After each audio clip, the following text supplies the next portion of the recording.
Okay, welcome again to Avodas HaParsha in beautiful Ner Avram here in Sha'ar Chesed Yerushalayim. Again, thanking Yitzchak and Miriam Oppenheim for sponsoring. So there's a very small pasuk in the Parsha and a very small commentary on the pasuk that people, when they first hear it, it almost sounds like a joke. But when we see where it comes from, meaning it's the Daas Zekeinim Mi'Baalei Hatosfos, meaning the same Tosfos that we learn on the Daf, have perushim on the Chumash, and it's an example of what's called tamei ha-mitzvahs, tastes of the mitzvahs. So we're going to try to look at it a little more deeply and see what it teaches us. The pasuk is a mitzvah, a negative mitzvah, mitzvah lo taseh, lo tacharosh b'shor uvachamor yachtov. Do not plow with an ox and a donkey together. Okay? So there are explanations of this on all levels. We have a few types of isurim of mixtures. We have shatnas, right, with wool and linen. We have kilayim, like kilai hakerem, not to plant grapes and wheat at the same time. Kilai zorim of types. And those generally are classified as what's called a chok, right? One of these things that involve HaKadosh Baruch Hu understands systems that are going on here that aren't systems that we know and identify, right? But those are things that a Jew shouldn't do. Here, the idea of plowing with these two animals together is interesting because it's not breeding, right? It's not creating anything. So the Baalei Hatosfos bring the following, and again, this is a tam, it's a taste, because there are explanations of this from everything from Kabbalah to all the different approaches to Torah. Says Daas Zekeinim from the Baalei Hatosfos, it's a famous thing. The Chizkuni brings also, why these two animals, the shor and the chamor? So if you want to be simplistic, you'll say, well, that's what they used to plow. You know, you don't use a goat to plow your field. You use a strong animal, an ox or a donkey. So the problem is that according to everyone, this applies not only to ox and donkey.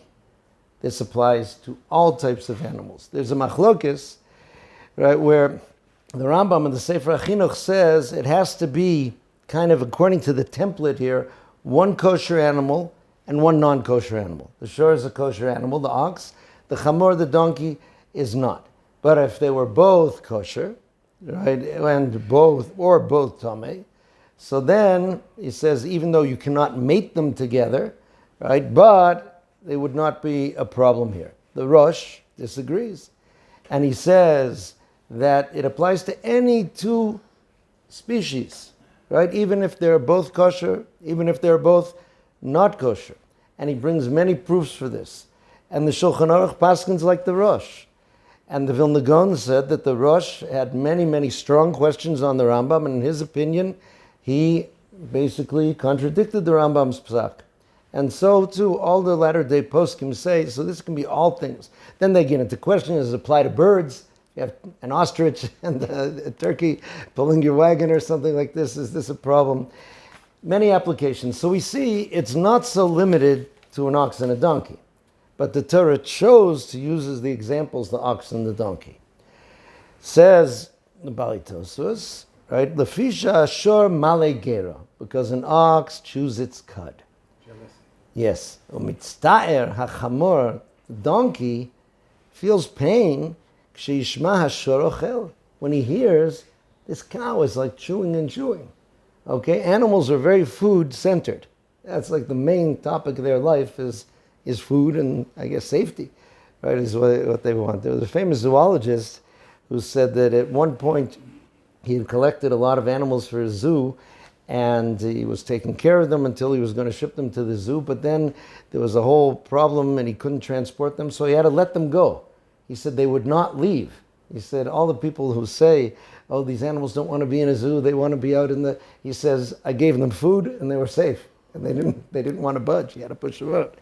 So a chamor is there, and suddenly he hears eating, right? Because the ox regurgitates that grass or hay or whatever he ate, and he's having, his second suda, his third suda, and meanwhile the donkey's got nothing, right? And he's mitztaer. He feels pain. So we don't treat this as ridiculous, meaning Tsar Baalei Chaim, first of all, is real and is serious, and people don't take it as seriously as it should be. And if people look in the halacha, you see some of the things that kids have the minhag of doing in the street, scaring a cat or a bird, and chasing it and doing it, would really be usher. Okay? In other words, it's not just physical tsar, right? The idea of scaring an animal, right? Unless, again, we're not putting them on the equal level of humans. It's fascinating what Ben Sajagon says, why is it that after the Mabul, after the flood, was when they were allowed to eat meat? He says, because before the Mabul, humans had begun living, like according to the law of the jungle. We lived animalistically. They lived in the same way that the animal would do, meaning I eat what I can eat, I kill what bothers me, I take what I can take. So in order to remind us that we are not animals, but that we were supposed to be behaving differently. We're not simply hairless, more sophisticated animals. So therefore, the only reason we eat the animal is to remind us that we're entirely different, right? And should be different. But again, the pain, so if it's for the needs of a human being, we are allowed to kill animals, we shecht animals, we eat animals, but it's fascinating. There was one time Rav Moshe Shapira, kind of just in an aside, he said, if you want to understand more of the sod of shechita, meaning of what's behind shechita, what's kind of in depth, what's going on in the world of shechita, he said, look at the shmuzin of Rav Moshe Rosenstein, who was the mashgiach of the Lomzhi Yeshiva back in pre-war Poland. So I found his sefer, and in the back he had a piece about shechita. Then it was a very big debate going on. The governments in Europe wanted to force the Jews to stun the animals before shechita, etc. And they brought a variety of different defenses. Again, it's going on in Europe all over. Many countries in Europe, it's forbidden to shecht anymore. So he said the following. He said, think of who you meet when you go to a slaughterhouse in a country. Who are the staff? He says, usually these are kind of, again, I don't want to generalize, but these are usually kind of brutish, coarse people who are there, basically killing animals and chopping them up left and right. He says, the shochet in the Jewish community was usually like the second honored personage in the community after the Rav. Right? You saw some people used to write after their name, Shin Vav Bet. Shochetu Bodek in Kehilas something or other. It was honorific.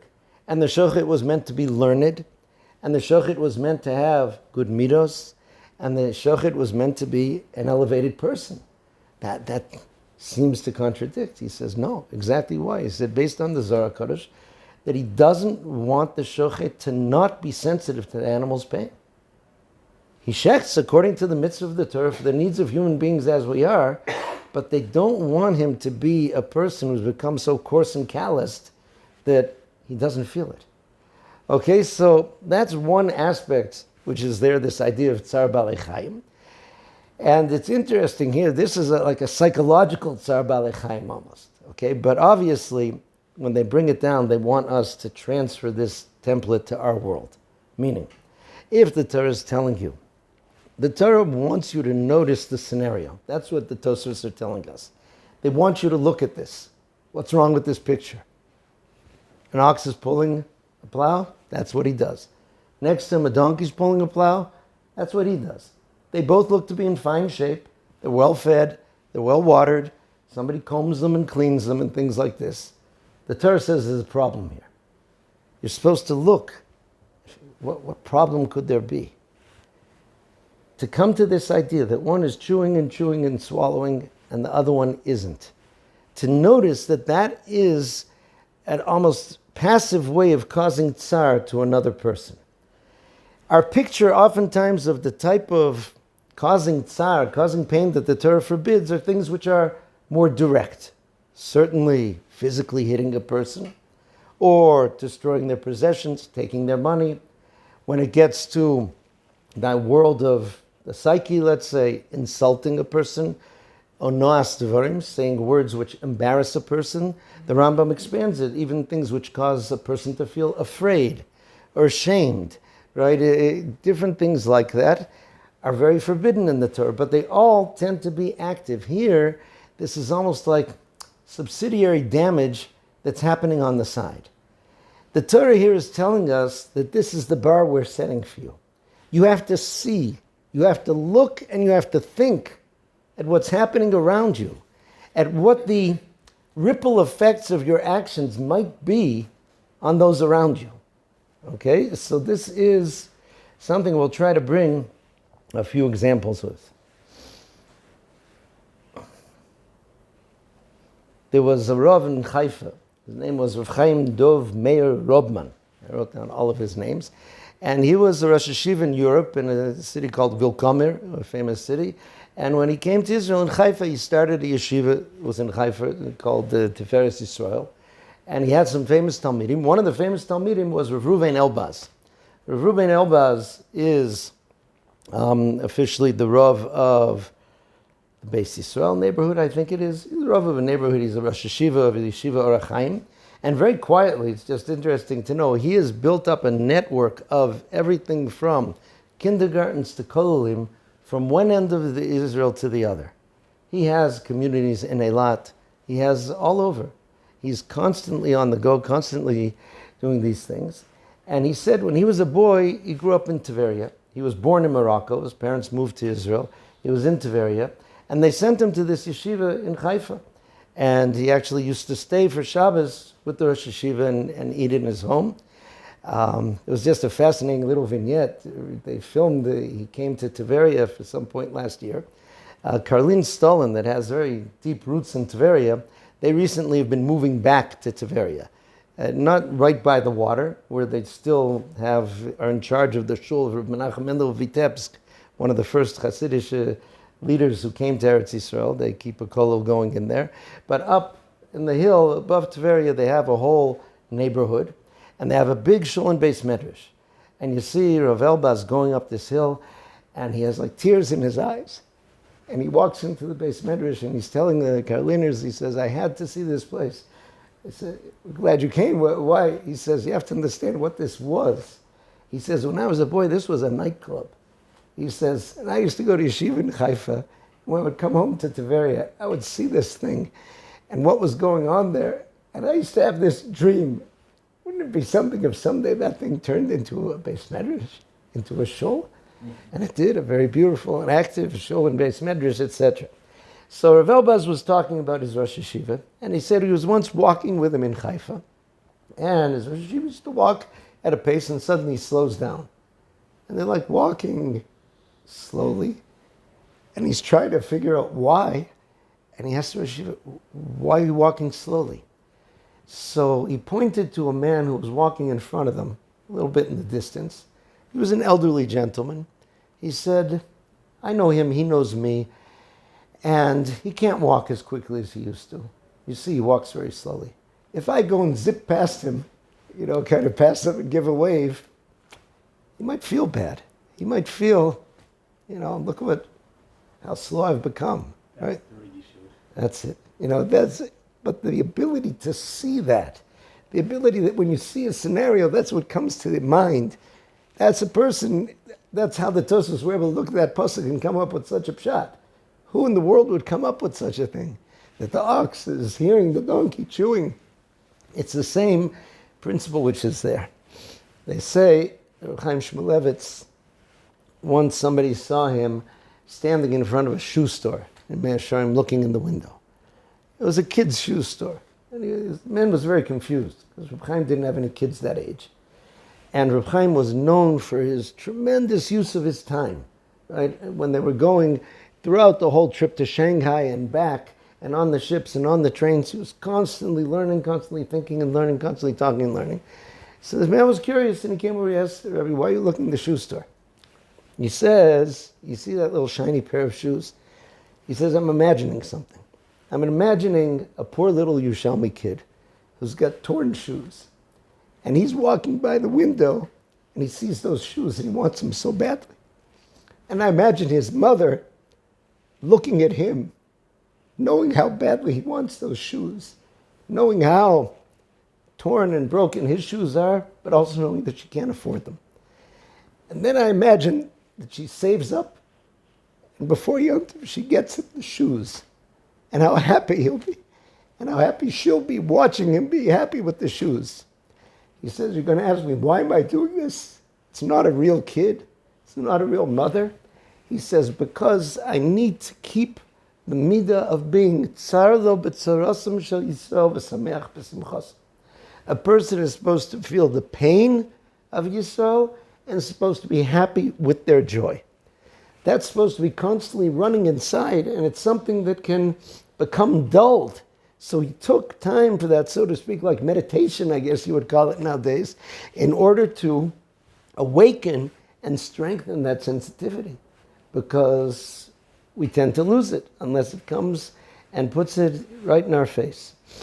So this idea, and this is something you see with big people, that they think about what's happening around them and what the results may be.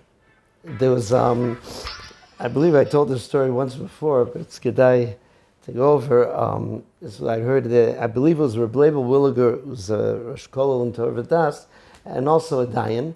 He came to Eretz Yisrael and he wanted to speak over a very complicated din Torah with Rabbi Avram Genichovsky Zatzal.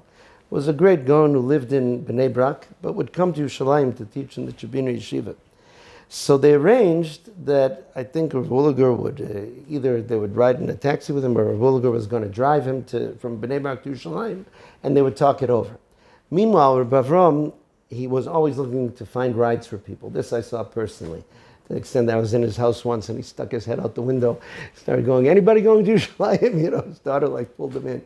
So he was walking out and he saw a young couple, recently married, from his street, and he figured out that they'd probably want to go to Yerushalayim. Do you want to come to Yerushalayim? Yes.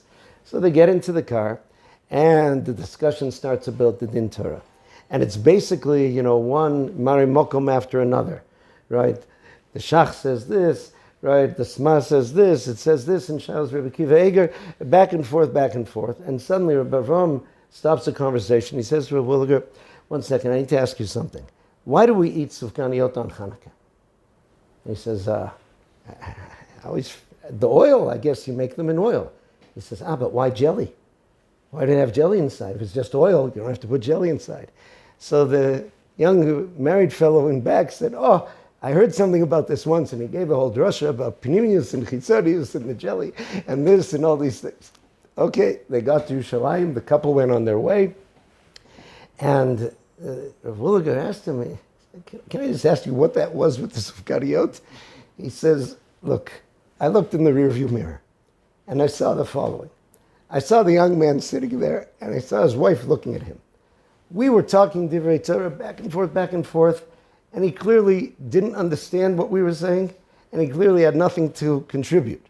She'd just been hearing in Sheva Brachas that she just married, a combination of Chavetz Chaim and the Vilna Gaon. And she's looking, when's my husband going to... He said, I brought up a topic that maybe you would have something to say, and Baruch Hashem, it worked. Okay, that was the Siyata Dishmaya. But again, seeing the situation, to be able to see it and to sense, right, what our actions may do, but even what our lack of action may do. That's the level which is there. Now, on the other hand, we are not supposed to be oversensitive, right? And we should judge people kafschus. And oftentimes when people do things that cause us to feel hurt or jealous or feel that they're being insensitive, we have to try to judge them favorably, to the very least that they're probably not thinking about it. They probably didn't see the picture like that. There was a fascinating story I heard from a woman when I lived in Flatbush. So there was an older woman who used to take samples for the Shatner's lab.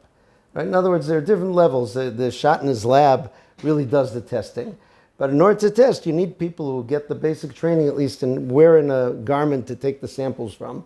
You need to take from the collar, take from this, take from that. So she would do that and send it off to the Shatner's lab. But it was much more convenient than going to the Shatner's lab for me. So I went to her house, and she had a whole wall in her house with pictures that were clearly all of one person, from when he's a little boy until he's like a middle-aged man. So I figured I'll make conversation. I said, is that your son? She said, that's my son. Would you like to hear how he got him? I said, okay. So she said, I used to live in Bnei Brak before I moved to America. We were married for many years without children. She said, the most painful thing to me was when I would walk down the street, there were people who would like hide their kids behind their back because they were afraid that I was giving an ayin hara to their children because I'm jealous. Now, was that true? I don't know. It could, if a person did that, obviously that's a lack of seeing how that could make a person feel. She may have been oversensitive in imagining it, I don't know, but again, it's definitely something very painful the way she saw it.